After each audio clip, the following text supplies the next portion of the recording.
Deputado Oscar Lima destaca a condição do setor privado nacional sem nesse obstáculo a que compete o setor privado Sira, o nação membro ASEAN Sira.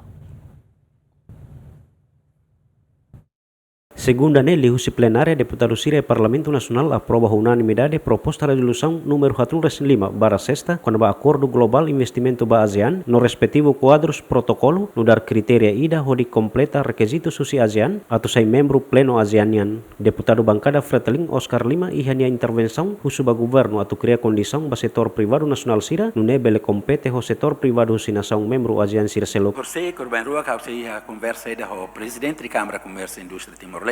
Jorge Serrano, íamos preocupações que ita quando lo que a Ásia é bele, mas bem favorida tem que criar condições para ir no setor privado nacional. Buat bara que né tahu na, eu espero que tá se saída, la bele local da matan, ita local da matan, mas ita tu compete hosira, hau hanoi competição lebih mas kita tu compete o setor privado mais raiselu, ita se susah. Ne hau hanoi hau Moristina Ambara que a área da né agora é político, mas bem a área da né eu conheço teves, e tá se lá prepara de dia, então se sabe que quando será bem mais forte roto, então ita lá consegue competir, então se ita lá consegue competir,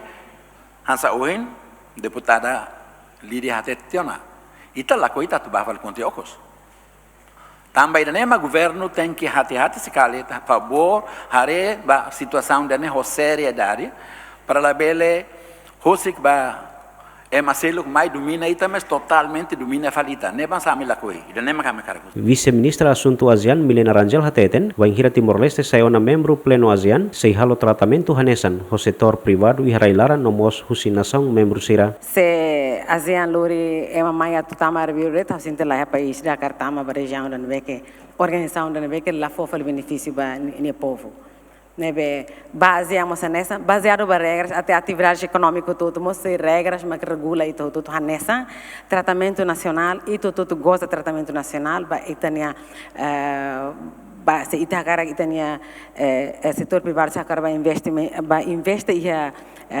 país membro mostra se retan tratamento nacional mas bem se a lista reservas ruma que ser lá logo ba investimento ita obedece ba lista né nessa mostra itania lista reserva não que ita taca ba investimento mais seguro nebe batne recíproca mas baseado duni ba regras. Fohano infali katak oficialização Timor-Leste sai membro plena ba organização regional ASEAN se realiza domingo lorong ron resinen fulang ne iha Kuala Lumpur Malaysia iha âmbito Cimeira ASEAN badala hat no resing hito. Agustin da Costa Adrian Verdial Yemen.